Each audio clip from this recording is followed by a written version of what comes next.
The Magnum Research Desert Eagle chambered in 50 Action Express. Today on the Armchair Operator Guns and Gear Reviews. Let's do it. Never stop, I'll get it if I want it. Gotta make to myself a promise. I won't quit, keep going till I got it. I won't give up till I'm on top. Yo, no, I ain't the type to give up. If I do something, man, I do it till I get what I want. I turn a business out of nothing into something I love. Welcome back to the channel, y'all. So I got a little bit of story time for you. The other day, I was going through my safe, just trying to straighten up a little bit and rearrange everything, right? And I took a look at my Desert Eagle, and I've actually had my Desert Eagle for a while, probably almost 3 years at this point. I think this summer would be 3 years. And I was looking through my videos and I was like, you know what? I don't think I did a review on this gun yet.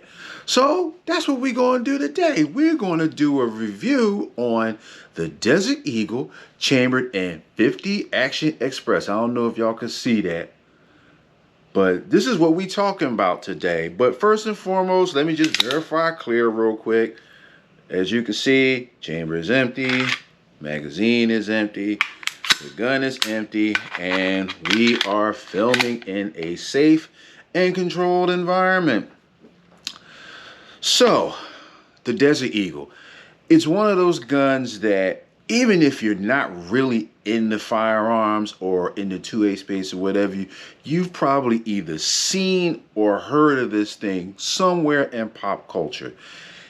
It's been around basically since the early 1980s, and it was actually developed by IMI Industries in partnership with Magnum Research. And essentially what the goal was, it was to take, say, a Magnum handgun caliber similar to something like your .357 Magnum and put it in a pistol. And back then, that was something that was really unheard of back then. So essentially what came out of that was some of your first generations of Desert Eagles. And back in those days, the only offering really was a .357 Magnum. But over time and through the years, they've introduced other chamberings such as the .44 Magnum, the 50 Action Express, which is what we're going to be talking about today. And I think the newest version, the newest chambering that they offer is the .429 Desert Eagle. And that particular round is essentially, it's like they took a 50 AE and they necked it down to like the diameter of a .44 Magnum. So think of like a .44 Magnum with a fatter case, giving it higher chamber pressures and higher velocities.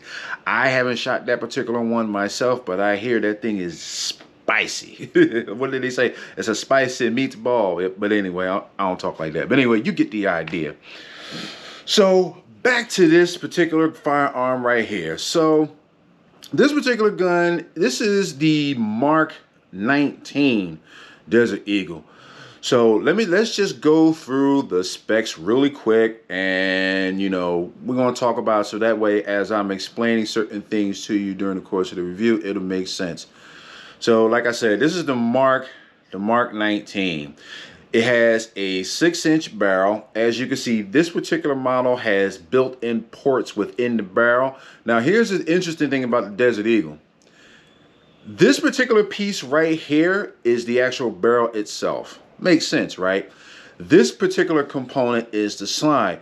Now, what's so interesting about this particular gun is that during the firing sequence, the barrel is stationary. The slide actually moves backward, as you can see, right? That's the slide that moves. So even though this gun is actually really big and really powerful, it's really accurate. And one of the reasons why it's so accurate is because the barrel is stationary. It doesn't have a tilting barrel design like your Glocks or some of your other type of guns, so that's pretty interesting. So the sights up at the top, they're pretty much just simple blacked out sights, blacked out rear, blacked out front sight. I don't know if you guys can see that. I'm trying not to muzzle myself. All right, we got Picatinny rails both on the top and the bottom. Now, originally, the Desert Eagle, the first generations of the Desert Eagle, did not have the Picatinny rails. Some of them are smooth at the top and bottom, and I also believe for your compliance things like the California ones, for whatever reason, I guess gun laws, I suppose, they can't have a Picatinny rail up at the top here, so it's weird. I don't know why they do that, but whatever. But the whole point of it is not all models have like the Picatinny rail up at the top and down on the bottom here. Now, another interesting point about this particular gun is that it's a single action only. So you got your safety, which by the way is ambidextrous, okay? And the hammer is in the cock position. So of course, you know, we can activate the trigger and nothing happens. But this particular model is single action only. So if I were to, assuming I take the safety off and depress the trigger to the rear, it's going to drop the hammer, and you know, the fire sequence would continue as normal, assuming the gun was chambered and loaded, right? So looking at this thing for first glance, you would think that the gun is, well, impossible to handle, or maybe it's inherently inaccurate, which is actually furthest from the case. Like I said, this is a very accurate gun, and surprisingly, this trigger is actually a pretty good trigger. I will measure it. I have my trigger gauge nearby. I will measure it in a minute just to see, but this trigger is not very heavy. This particular model also has the wraparound hold grips, which I really like. And now, seriously, here's the thing. I have big hands. I always say this is a fat grip, right? So having these finger grooves for the older over molded hold grip really helps to keep this firearm locked into my dominant shooting hand. And of course, you know, the finger grooves really help with that too. So that's really cool, right? And you got some texture on the side here. And I don't know, for me, like, I haven't really handled the gun with really sweaty hands, but I didn't have any problems with keeping a firm grip on this particular pistol anytime that I've shot it. But at the same time, this texture is not super aggressive, so I could definitely see that being an issue if you were to have very wet hands. So this is just something to keep in mind. But like I said, I haven't had that problem, but I've never really shot the pistol with super wet hands, so I don't really know. Let's see what else. This particular gun also has some weight to it. Let me grab my scale. Give me 1 second. Okay, y'all, now that we got the scale in play, let's go ahead and weigh the Desert Eagle. Also, I just figured I would just bring y'all over to the review space just to kind of make things simple moving forward. So, all right, just to put that out there. So anyway, here we go. This thing is hefty. I don't know if you can see that, but unloaded, this gun is 58.91 ounces. So yeah, he's a big boy. He's a pretty hefty boy.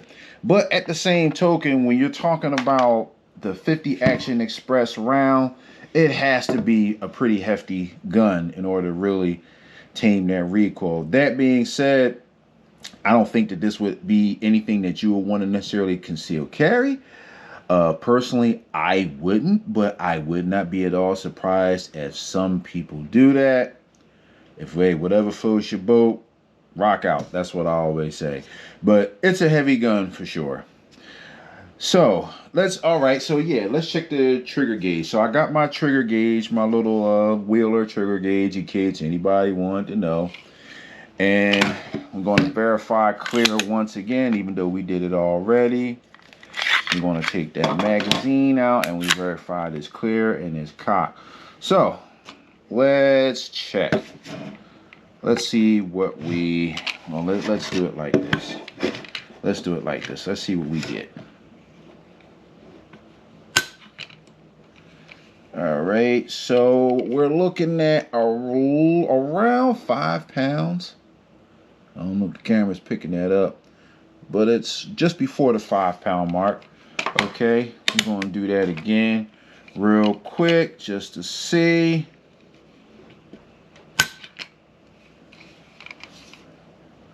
And that's about 5.5 pounds. All right. I'm just going to do one more time just for, just trying to do it just so that y'all can see me doing it. All right, let's try this one more again. That was a little heavier. That was around 6 pounds. So I guess you could say it's around a 5.5 to a 6 pound trigger pull, somewhere around in there. It doesn't feel like that in the hand, honestly, but it's actually pretty light. So either way you look at it, like I said, that's one of the benefits of having a single action only design, is that, you know, it's not difficult to manipulate the trigger.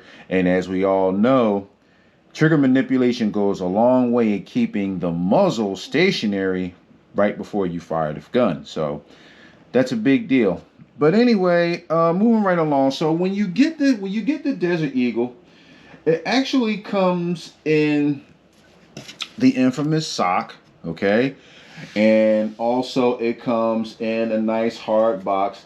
And one thing I also found that was really interesting about the Desert Eagle is that it comes with an instructional DVD. Now go figure, we sitting up here every bit of 2024 and we still getting DVDs. I'm not mad at that. I'm not mad at that. Now granted, I did buy this gun a few years ago in 2021, so still, we getting DVDs. Like I said, I'm not mad at that. But anyway, this DVD has essentially your basic operations manual for the Desert Eagle. And, you know, it also has, I believe there's part of it that has like some shooting tips as far as to how to properly control a gun such as this. Now, let's talk about that. So this particular gun is actually a gas operated gun. It has a small piston design, a small gas piston up in the front here, which of course, you know, it takes the gases from the burnt propellant to cycle the slide to the rear. Very similar to that of a lot of your semi-automatic rifles that are out there now. Now, the other thing too, let's talk about, while we're on that subject, now check it out. Look at that. So this basically is a rotating bolt. I don't know if you guys can see that very well, but it's very similar to that of a bolt that you would see inside of an AR style rifle, right? And this is a rotating bolt design. And also, as you can see inside the barrel, these little cutouts here are for your the lugs for your bolt, so that way it can actually lock into the breech, you know, and obviously seal that bad boy up so when you get ready to fire the weapon. So it was actually pretty interesting. You don't see gas operated rotating bolt handguns out there even nowadays. But given the chamber pressures that we're talking about when you're talking about, you know, Magnum caliber loads, you need something more than just a simple blowback operation that you would see in most normal handguns. So their thinking was to create a gas operated system, and actually this system is actually pretty good. The main thing about this system is that you definitely want to keep it clean, and one of the things that you absolutely do not want to do is get gunk in the gas port, and I'm gonna show you what I mean. And they actually also tell you this when you're cleaning the gun. So inside of the barrel here, there's like a little small hole, a little opening, right? That's your gas port. So the gases actually flow through here, go into your piston to actually cycle the firearm while you're shooting. You don't want to get stuff in there, because if you do, obviously the gases won't be able to flow properly, and therefore your firearm won't be able to cycle properly. So whenever you're cleaning your Desert Eagle, you want to make sure to, one, not get any lubrication or anything down in there. So it's think about it like this. If you're familiar with cleaning rifles, one of the things you don't want to do is to get oil inside of your gas system, because oil attracts dirt, it attracts carbon, eventually it'll turn to sludge, and you'll have a restriction in your gas system, and you don't want that. So if you have a Desert Eagle, keep that in mind. All right, so moving on from there, it's another little handy tool that we have that comes with the particular gun. This particular gun, I believe this is also used for cleaning out. Actually, to be perfectly honest with you, I'm not really sure. That's pretty bad. I've never used this tool. I believe this is also used to clean the gas system, but I'd have to double check. That's terrible. Sorry about that, y'all. But I believe this is a tool that's used for cleaning the gas system. But anyway, you get that with the gun. And also you get some other accoutrements, some other books and different things that come with the pistol, and so on and so forth. Yeah, this is the type of stance that they recommend when you shoot the pistol. Arms locked, hands tight, and I believe this is like a modified Weaver stance with like a push-pull grip. So their reasoning for that is it's very easy to limp wrist this gun. If you're used to shooting, say, like a 9mm or 45 or a 40 cal 10mm, whatever, this particular gun is not like those. So you want to you don't want to handle this particular gun the same way you will handle those guns. And you know, like I said, it's easy to limp wrist because it's heavy and it's powerful, but it is definitely doable. And there are women out there who shoot this gun like it's no tomorrow. There are guys out there who shoot this gun like it's no tomorrow. It is definitely a possibility. So don't be intimidated. It's just one of those things that you have to get used to. But also, I would not recommend something like this for a new shooter. Absolutely not. But anyway, that brings me to let's talk about the pink elephant in the room, reliability. Now, if you've watched a lot of reviews on the Desert Eagle, any Desert Eagle, one of the things that you'll hear people say is that it's not a reliable gun. Now, how do I feel about that? Well, honestly, I'm kind of mixed on whether I'm ready to say that this is an unreliable gun. And here's the reason why. So when I first got this particular gun, I actually had some issues right out of the gate. I've had feeding issues. I've had double feeds. I've had all kinds of weird and crazy stuff, right? Now, as you can see, we got 2 magazines here. First thing, this gun only comes with 1 magazine. And y'all know how I feel about that. But anyway, that aside, this is the magazine that came with the firearm. Now, here's the thing about these mags. So you see this little lip right here? I don't know if the camera can pull that up, but there's a little lip right there. Now, the purpose for this lip is to actually keep the magazine seated in place while it's inside of the pistol. Now, if you didn't know, the Desert Eagle uses free float magazines, kind of similar to like, say, an AR-15, in the sense that, watch, I'll show you what I mean when you're talking a free float magazine. Now, you see how there's like a little gap between the base of the magazine and the actual base of the grip? That space is there for a reason, okay? That's essentially the way they designed it. Whereas like a lot of your semi-auto handguns, the base of the magazine tend to be flush with the base of the grip. I say that to say this. This particular magazine had an issue where that lip, for whatever reason, was not keeping this magazine seated in its proper position. So during firing, I would get through maybe the first couple rounds, and the recoil of the gun will cause this magazine to walk up into the pistol. Hence, double feeds. And it did that repeatedly. So my first solution was to grab a couple of these bad boys, some P-Mags. And my reasoning for grabbing the P-Mags was that, well, for one, they were easier to find than the OEM Magnum research magazines, and 2, they're cheaper. These magazines generally run you about $50 a piece. These things were like $30 or $35. I can't remember, but it's been a while since I got these mags. Now, I'm here to say this. I love P-Mags. I love their rifle mags. I do. But these magazines suck for the Desert Eagle. They suck. Period. They suck. I'm sorry. They suck. First of all, I don't know what's up with the clearances. Look at that. You see how hard it is to get that in there? And then when you activate the magazine release, it doesn't drop freely. So you got to grab the thing and actually pull it out of the firearm. And that's just for starters.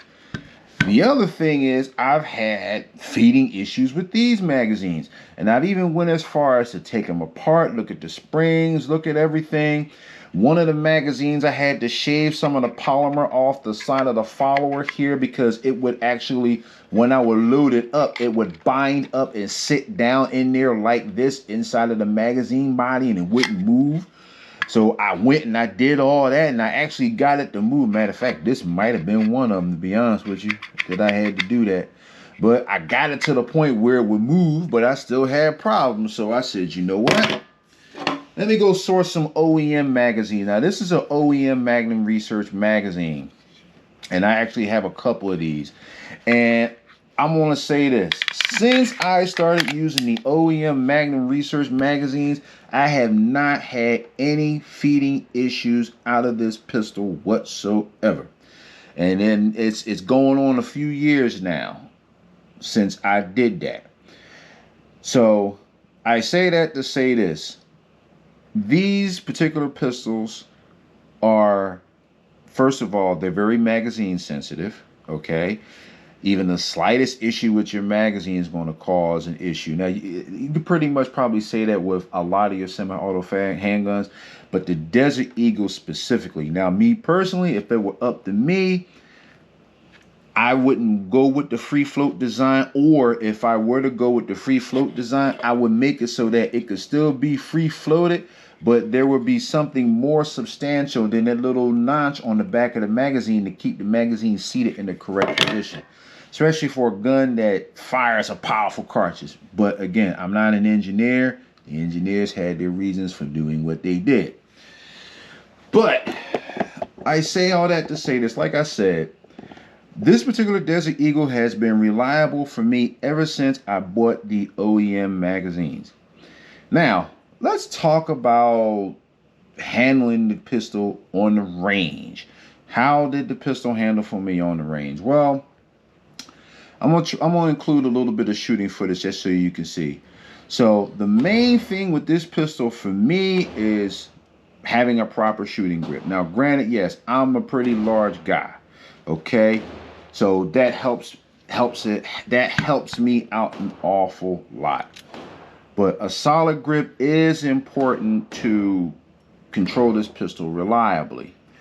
Also, with that, anytime you're shooting a handgun, really, you want to take advantage of body mechanics. So with the idea of you want to not just use your hands and your forearms, but think of your whole body as an extension of the firearm.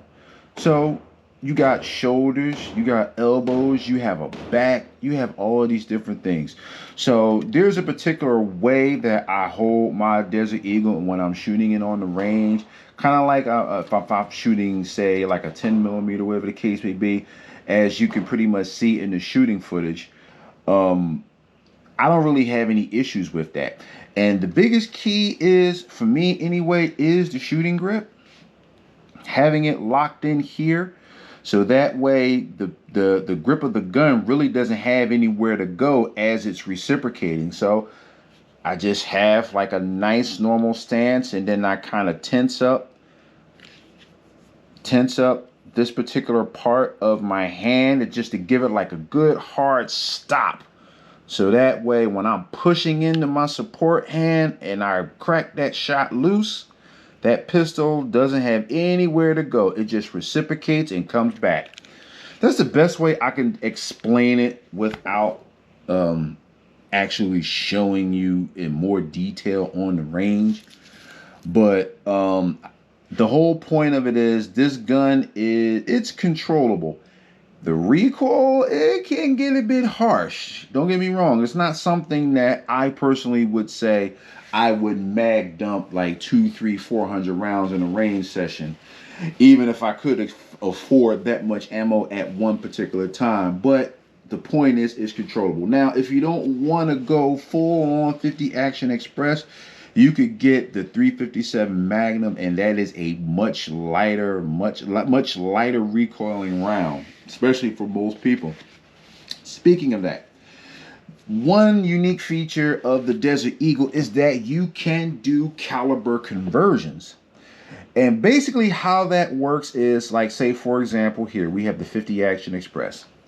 Now, if I wanted to caliber convert this to, say, a 44 Magnum, all I would have to do is swap out the barrel and put a new magazine in. That's it. So if you have a 50 AE Desert Eagle, or even if you have a 44 Magnum Desert Eagle and you want to bump it up to 50 AE, swap out the barrel, swap out the magazine, and you're good to go. It's a little bit different with 357 if I'm not mistaken, because I think with 357 you have to change the slide too, I believe. But going from 44 Magnum or 50 Action Express or 429 Desert Eagle, the caliber conversions is actually pretty simple. Now, also, I'll tell you this, buying another barrel for your Desert Eagle, it's going to set you back a pretty penny. So don't think that you can go with, cheap out and just say, oh, well, it's only going to be like maybe $200, $300 at the most. It is not that cheap, but it is certainly a lot cheaper than buying a whole new firearm. So for those, for anybody who might be in a state where you might be limited to how many particular guns that you can own at a time, that's something to keep in mind if you're thinking about getting a Desert Eagle, say in 44 Magnum, 50 AE or whatever. So you do have the ability to convert calibers with it. They also have aftermarket barrel lengths for this thing too. I've seen 10-inch barrels on this thing, they have that too. So there are customization options for this particular gun as well. So if you are looking to get, say, a Desert Eagle, maybe it was one of those guns that you always wanted to get. You might have seen it in a movie somewhere or a video game somewhere. You said, I have to have that gun.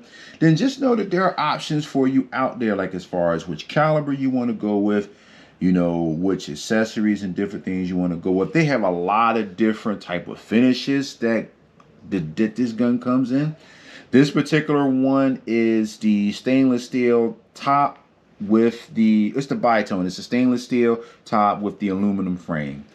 So I like this one as far as, I would say, your standard finishes. Out of all the standard finishes, I personally think that this is my favorite because you got that bitone look, like it's not all monochrome, not all one color. So if you're talking about a working gun, this would be it for me. Now, if you want to talk about Gucci gun, it would be the solid gold Desert Eagle all day long, hands down. Or the case color heart, and I like that one too. But anyway, all in all, what I'm going to do is I'm just going to field strip this thing real quick off camera just to show you the internals, and then we want to close it out. So hold that thought. I'll be right back. And we're back, and the pistol is field stripped for cleaning and maintenance. So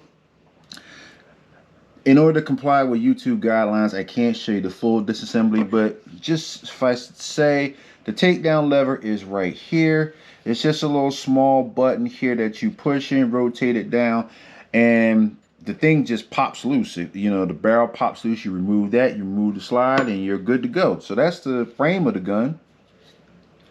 Pretty straightforward, nothing fancy, nothing special. This is actually pretty lightweight because it's an aluminum frame. All of the weight of the gun is right here in the slide and barrel. Now, this is the barrel assembly. This is a hefty beast. And this is the hole where your gas piston will reside, okay? And this is the hole, I don't know if the camera can pick that up, but that little small hole right there on the bottom of the chamber is, like I said, that's your gas port. Okay, now this is your recoil spring. You have a dual recoil spring system here. That little notch interfaces with the gas piston, which is actually located right here in your slide assembly. So this gun is large and imposing, but it's actually pretty simple and straightforward, and that's your bolt face there, your rotating bolt design similar to that of a rifle. It's pretty straightforward. I mean, cleaning and maintaining this gun is really not difficult. Of course, you want to clean your barrel out, right? You want to clean this particular area where the gas piston rides, basically with like a dry cloth or I used like a It's not alcohol based, but it's like a board scrubber that's just strictly for fouling, not lubrication. So I basically will use that and then make sure it's nice and bone dry before I reassemble everything. Okay. And you know, you just clean off your bolt face. You just get the carbon from back there. You get that off. You know, make sure things are not too fouled up. And you're pretty much good to go. You don't really have to do a whole lot in order to clean and maintain a Desert Eagle. You know, it basically runs. So, like I said, you don't really need to do a whole lot. Personally, I have a habit of cleaning my guns, especially guns like this, after every range session. The reason for that, really, I don't shoot this pistol a whole lot. The ammunition is not very easy to come by, and it's expensive as hell. So I'm not running 500 rounds in a range session with 50 Action Express. And we're back. Sorry about that, y'all. My camera overheated and cut out on me, so I had to let it cool down for a while so I can get to the final part of the review. But like I said, I don't put a lot of rounds through the gun, so it's pretty easy to maintain. You know, I would say clean it after every range session, and you can't go wrong with that. That was the general gist of all of that.